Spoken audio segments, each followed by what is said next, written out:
Ciinis kanas kan hunda isaa jechuudha. Tokko yaadni nu barbaachisu. Dhiyaataan kun dira daaboo irra diimaa jedhama kun akkasitti ittoon kun amma as jidduutti kana ittoo guuteen akkana ta'in bakka kun gaafa masqalaati nyaata masqalaati kun nyaata masqalaati inni kun iddoon kun irra bu'eet dargaggeessi bu'eetii asiisin ibsa kun gaafa masqalaa dhiyaata nyaata masqalaati amanni daaboo irra dibaa kan jedhamu gaafa masqalaati. Gaafa intalli deemtus immoo warra fuudhu sanatu daaboo kana fudhatteeti intalli heerumtu sun fudhatteeti heerumtiin.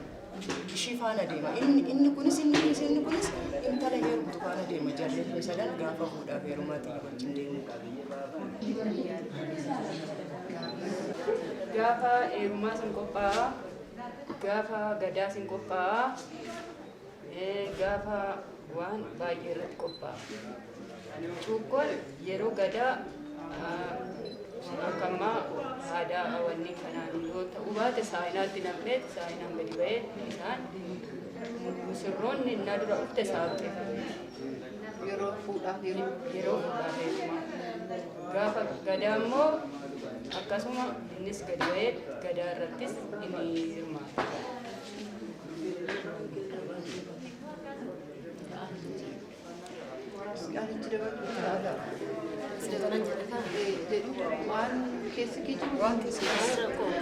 Amma kaayin kun daaboo qoriin kun daaboon kun gaafa afeerumaa warri sun fudhattee mana dhirsaa deemsisu jechuudha.